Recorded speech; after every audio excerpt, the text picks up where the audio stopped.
Vĩ Đình đi tìm đại sư xem một quẻ, người này nói nếu Trần Vĩ Đình đóng nam phụ phim sẽ bạo, đóng nam chính phim liền flop. Hiện tại anh ấy đã có chút chấp nhận lời phán này, muốn nhận một vài vai nam phụ. Quan hệ ngoài đời của Trần Vĩ Đình và Dương Mịch rất tốt, bình thường rảnh rỗi, hai người còn hẹn nhau về Bắc Kinh và giới thiệu bạn bè cho nhau. Dương Mịch có yêu cầu rất cao đối với nhân viên công tác, nghiêm cấm nhân viên ăn mặc lôi thôi lếch thếch xuất hiện trước ống kính, tóm lại là không được ăn mặc cẩu thả nhếch nhác. Ngụy Đại Huân và Dương Mịch không có chia tay, nhưng hiện đang cố ý giữ khoảng cách. Trước đây Dương Mịch còn giới thiệu không ít tài nguyên cho cậu ấy, tài nguyên của Dương Mịch giờ hướng về chủ Lưu, rõ ràng là muốn chuyển mình. Lưu Thi Thi, Dương Mịch, Đường Yên có khả năng sẽ tụ hợp trong dạ tiệc thời trang cuối năm, và ban tổ chức muốn sắp xếp cho Dương Mịch và Đường Yên ngồi cạnh nhau để tạo đề tài. Lý Hiện và Dương Mịch đã ở cùng một phe cánh tư bản, hai người cũng đang tiếp xúc một bộ phim tranh dài. Vì muốn lấy lòng Dương Mịch nên Lý Hiện chủ động nhường vị trí nhất phiên. Nhiều người hỏi về Dương Mịch và Bạch Vũ về quá trình quay bộ phim Cảm ơn bác sĩ. Hiện tại vẫn còn phần diễn tầm hơn một tháng chưa quay, có lẽ sẽ quay vào tháng 1 năm sau. Hiện nó đang được rất nhiều đài xem trọng. Dương Mịch rất xem trọng bộ phim bác sĩ của mình, bởi vì bộ phim này rất có khả năng sẽ chiếu trên CCTV8. Hiện tại đoàn đội Dương Mịch đã bắt đầu gõ trống khua chiên phát bảo thảo rồi. Họ sẽ dùng cái danh Tiểu Hoa 85 đầu tiên có phim phát sóng trên CCTV khung giờ vàng để tuyên truyền marketing. Dương Mịch và Lưu Thi Thi sao tác tình chị em thật ra là muốn mọi người nhớ lại hồi ức về Tiên Kiếm Ba. Quan hệ bạn bè trong giới của Dương Mịch tốt là tốt, không tốt là không tốt, đều thể hiện ra bên ngoài. Lúc còn thân thiết với Đường Yên thì chỉ mời duy nhất Đường Yên làm phù dâu cho mình, sau khi cạch mặt thì đến sự kiện cũng tránh né đối phương.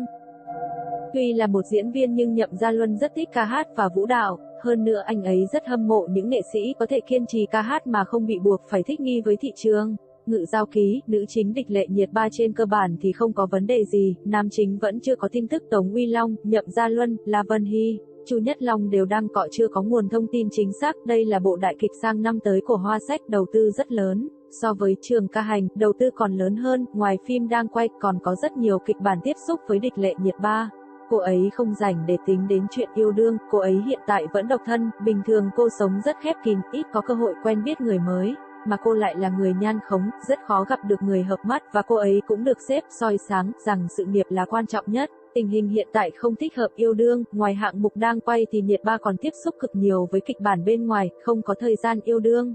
Gia Hành trước đó từng đàm phán đại ngôn giúp Địch Lệ Nhiệt Ba nhưng lại đưa ra quá nhiều điều kiện dây dưa, tuyệt đối không chịu nhún nhường khiến phía thương hiệu nổi giận. Lúc sau chính Nhiệt Ba biết chuyện liền tự mình chạy tới nhún nhường đàm phán.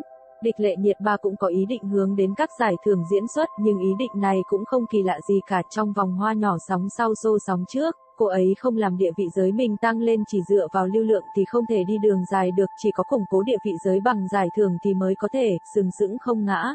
Cô ấy đang tiếp xúc với các mối quan hệ trong kinh khuyên, cô ấy muốn nhận được một bộ chính kịch hướng về giải thưởng. Ngự Giao Ký phiên vị sắp xếp Địch Lệ Nhiệt Ba trước rồi đến Nhậm Gia Luân, phía Địch Lệ Nhiệt Ba đòi nhất phiên, còn phía Nhậm Gia Luân lại muốn tăng thêm ít đất diễn trong phim cho mình. Dự án Ngự Giao Ký đã chính thức khởi động, hậu đài trong phim này vô cùng đỉnh. Tháng 1 năm sau sẽ khai máy, nhất phiên của phim này là Địch Lệ Nhiệt Ba, Nhậm Gia Luân nhị phiên. Hai bên đã đi đến thống nhất về vấn đề phiên vị nên chắc chắn sẽ không có chuyện xé phiên.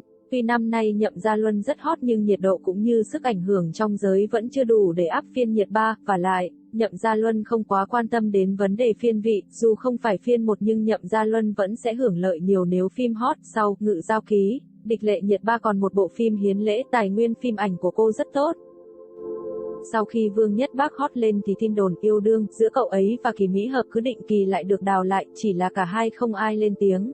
Có cư dân mạng tung tin nói rằng đêm thất tịch đã đi cùng chuyến bay với Kỳ Mỹ Hợp, điểm đến là Tây Song Bản Nạp, mà trùng hợp thay, Vương Nhất Bác cũng đang ở đây quay phim. Một số người còn cho rằng đây là bằng chứng hẹn hò của hai người. Tin tức của Vương Nhất Bác và Kỳ Mỹ Hợp bị tung ra là vì Vương Nhất Bác đang hot, đề tài yêu đương lại nhạy cảm.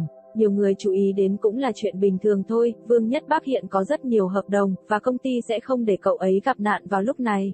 Nhưng cậu ấy và Bạch Phú Mỹ quả thực đã từng ở bên nhau, cậu ấy đang phát triển rất ổn, còn là người có ưu thế lớn nhất trong số các lưu lượng hiện giờ. Tài nguyên phim ảnh hay thương mại đều không đáng lo ngại, hiện giờ cậu ấy đang tập trung vào bộ Phong Khởi Lạc Dương.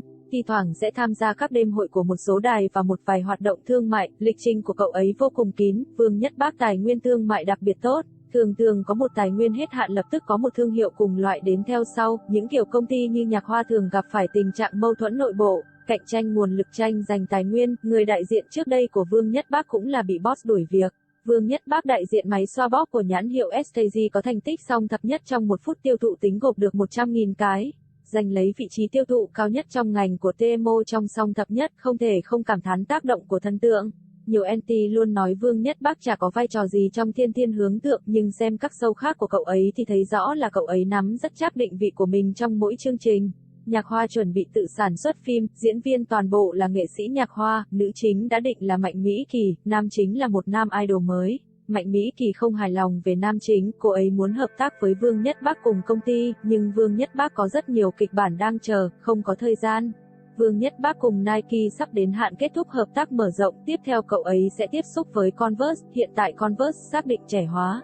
Phía trước có Âu Dương Nana, tỷ lệ hợp tác thành công của Vương Nhất Bác với Converse là rất cao, có người nhận thấy Vương Nhất Bác chỉ đóng được phim phiên 2, phiên 3, phiên 4 sau khi hot lên, dẫu cũng có phim bình phiên nhưng người ta nhìn sơ qua cũng thấy rõ rằng Vương Nhất Bác không phải là nam chủ, tuy không có phim nhất phiên, nhưng cậu ấy cũng có bản lĩnh tích lũy từ những vai phụ.